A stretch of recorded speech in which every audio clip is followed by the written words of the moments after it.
Hello everyone, subscribers and visitors of my channel The Nature of Things.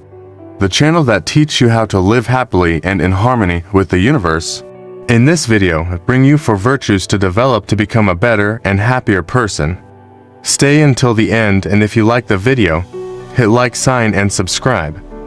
We start with this question. What is virtue about? Virtue is an habitual and solid attitude to do good. Fabian Coelho defines virtue as a moral property, a typical human quality of those who act correctly, and also, it can refer to the effectiveness of certain person to produce certain good effects. This definition by Coelho refers to virtue as a human condition of good behavior and as a natural talent of people to develop a practice in a very effective way. In this video, we will focus on virtue as a human condition for good behavior. Who is a virtuous person?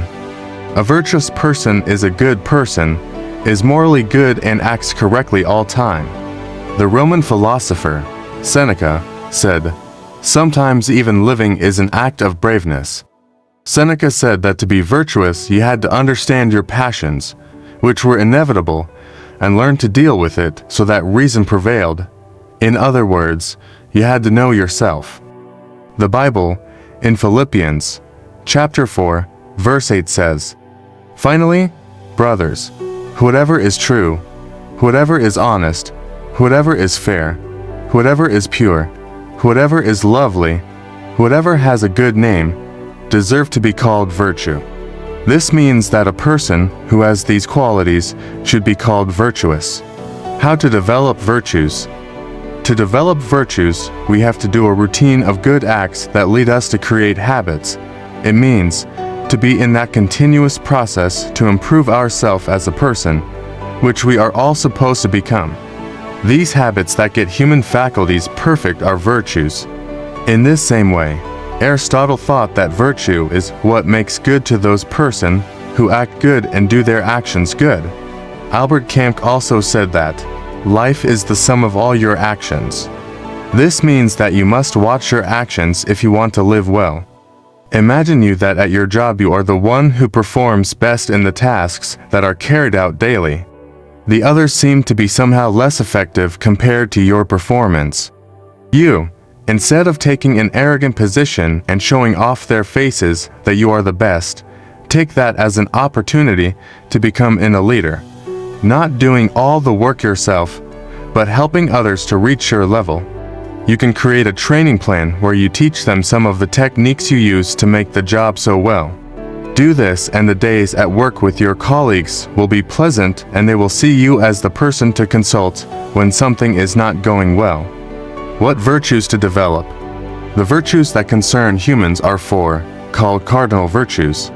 These virtues make the man morally complete. These virtues are moderation, justice, strength and prudence. Below, we will see each one in detail. Virtue number 1, moderation. Moderation is the virtue that not only transmits serenity, but also helps us to decide what affects us and what we should ignore. Although the Catholic religion coins moderation with self-denial against desires and pleasures, Greek philosophy refers to it like the ability to keep calm and balance. Moderated people watch their decisions and behaviors and fulfill those who work with them with a serenity that otherwise they would not reach. On these days where we are all nervous about the different threats we face every day, where, also, panic invades us when we see world events, the possible slump, wars in other countries that threaten to reach the rest of the world, concerning about the future, and others. Practicing moderation pushes us to continue with no fear on things what may happen. Developing this virtue will help us continue our daily going without dislikes and threats that disturb us, since all this is not under our control. For example, imagine you that you work on the tourism industry, that your business or job depends on the tourists who visit your city. And in the news and social networks they are announcing a possible slump in the countries where the tourists come from. This could mean a drop off the visits and could be worrying for you. But instead of worrying, You continue to do your job with the same love and dedication as always and without worrying invade you, because the economy of those countries does not depend on you, but smile and treat tourists well. It does. Maybe your business won't even slow down because tourists are always going to find a way to travel. That is exactly what moderation is about. A moderated person shows always a mental balance that allows her to distinguish events in a more reasonable way. Either does not allow overwhelmed himself by unfounded and ill-intentioned rumors. According to the Stoic wise man Epictetus, it is not what happens to us that disturbs our minds, but the importance we give to them. This is a great example of moderation, since external events that are not under our control should not worry us, and if it affect us and are under our control, then we must resolve it. The uncontrol on information through social networks is causing a great havoc on people because there is a lot of disorientation. Being moderated in the time we dedicate to social networks and choosing the most reliable channels to be informed will prevent us from getting confused. So take control and awareness of all your actions and apply moderation to make your life easier. Virtue number 2. Justice. The next virtue you must develop for a happier life is justice.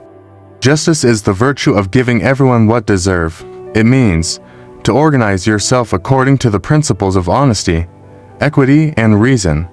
Justice is, in a certain way, an equitable distribution of the goods and bads that belong to each one. It is about giving each person what she should be given. The essence of justice is the idea of good and the equitable distribution of those things that are considered a common good. Nowadays, we see how bad distributed are the good things that are considered common, or we see that someone is not given what is fair, whether in punishment or reward, and seems that nobody cares about it. This makes us feel that feeling of helplessness that leads us to afflict our souls. But don't give up on being fair, not because of the circumstances around you, but for your own well-being and mental health. All of us at some point of our lives, and somehow have suffered an injustice act or have had the feeling that it has been like that. For this reason, never forget that everyone will be giving one day what deserve. Do not waste your existence on thinking about others' injustices, rather dedicate yourself to be fair with your life. For example, let us say that you are a cashier working on a supermarket and you have a large number of customers waiting in line to pay for the items they have selected. Then a very good friend of you has shown at the last place in line. And he, taking advantage of his great friendship with you, asks you to take care of him first than the others. Would it be a fair act of you to attend him first? Of course not. The fair action would be to tell him that unfortunately he is last than the others and therefore he should stand in line and wait his turn like the others are doing.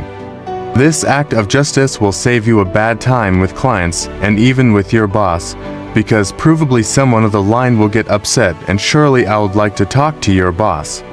So, always think about the saying, being fair is the first. A fair person is characterized by her ability to discern between what is right and what is wrong. She distinguishes herself from others by being honest, upright, compassionate, and humanitarian. Likewise, being fair implies not allow abuses to be committed against others or against herself. Pope Francisco once said, "Without justice there is not peace." In fact, if justice is not respected, conflicts arise. Without justice, the law of the stronger over the weaker is enshrined, and this is not fair. Many people believe that to apply justice is delegated to lawyers and judges, but justice really can be applied in all aspects and circumstances of life, even in your home, with your children and mate. Everywhere situations arise daily where we must apply justice. In short, drive all your actions to be fair and your days will be lighter. We continue with virtue number 3. This is strength. Strength is another virtue that you must practice to reach happiness. Strength is the virtue that drives us to overcome the fear of the unknown things. We could say that strength means firmness and mental fortitude. Strength is the habitual way of correct thinking, good feeling, and good actions that is positive for yourself and the world. It means that we are talking about being empathic, being perseverant, having purpose, being enthusiastic, being proactive, and being curious. It is difficult and sometimes unpleasant to think about our personal strengths due to social pressure that strives more to show us our defects than our virtues. So, psychology helps us recognize that we may be stronger in some areas and less skillless in others. But that is okay. That's what makes us unique. A good example of strength is leadership ability when it is necessary to guide a group, but it can be a weakness if it is necessary to follow instructions from others. For example, let us imagine that you have decided to walk 10 kilometers of distance. When you start the walk, you feel like motivated, positive, and sure that you are going to get it since you are ready for it. The first 5 kilometers walked you feel good, but at the 7th kilometer, the feeling of tiredness invades you and your whole body tells you that you should stop. Before stopping and giving up, you should think that your goal is 10 kilometers and that is what you are prepared for. Your mind controls your body, not your body controls your mind. An act of strength is to persist until you reach 10 kilometers. Developing mental and spiritual strength helps you achieve your goals, while weakness prevents you from continuing when you feel that you have already reached the limit of your possibilities. And strengthful person try always his best to achieve what she set out to do, continue no matter what difficulties, and with the ability to be flexible and know when it is better to accept that perseverance has a limit. There are many people whose strengths and weaknesses are evident according to their ability to react in a certain way to certain situations. If this reaction is considered positive, then it will be a strength. If it is considered negative, then it will be a weakness. The first will open doors and help you achieve your proposed goals. The second, on the other hand, will involve obstacles to overcome along the way. Don't take your weaknesses as obstacles, but as opportunities to improve. Knowing your weaknesses is also part of human nature. Virtue number 4, prudence. The fourth and last virtue of this video that a happy person have to develop if they want to live in peace is prudence. Prudence is related to intelligence, but even also consists, as the philosophical tradition teaches, in practical reason, that is, as it is oriented and directed towards reasonable action. But it also presumes the desire and love for good. Prudence is also an intellectual virtue, because it is guided by practical reason. It means, use always the reason to know how to act. It is one of the intrapersonal competences of emotional intelligence. Prudence is the virtue that provides us practical reasoning to discern our true good behavior in all circumstances. It teaches us the direction of our actions and the way of doing it. A prudent person capitalizes his lessons from the past and retains everything that can help him to be prudent. For example, imagine that you are starting a romantic relationship with a person. By nature, in romantic relationships, there are sexual acts. Obviously, sexual acts lead to pregnancy or illness. The prudent thing in this case would be, first, wait to know the person better to determine if you are going to have babies. The second thing would be to plan measures to avoid having an unwanted pregnancy or contracting possible illness. And thirdly, both agree that you are going to have children or not. This will lead you to take all the precaution to face the pregnancy and have everything ready for when the baby arrives. This is prudence, to foresee the future.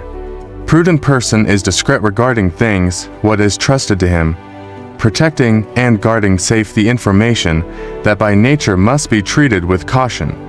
That means, think before speaking. Acting prudently allows you to avoid errors and possible problems that bring regrets. A prudent person tends to take good decisions because they are able to evaluate situations with a broad perspective, having in mind their experiences and those of other people, as well as possible consequences. Adopt prudence as a habit of living and you will see how your days become smoother. In summary, adopt the phrase that says, No one is free if he does not have control of himself. Be aware that if you do not know your strengths, weaknesses, goodness and badness, you will hardly feel free, and a person without freedom is a person without happiness.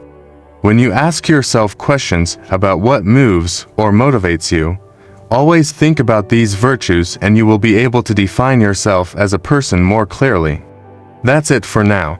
I hope you liked it and it has helped you improve as a person. Don't forget to like the video and subscribe to the channel.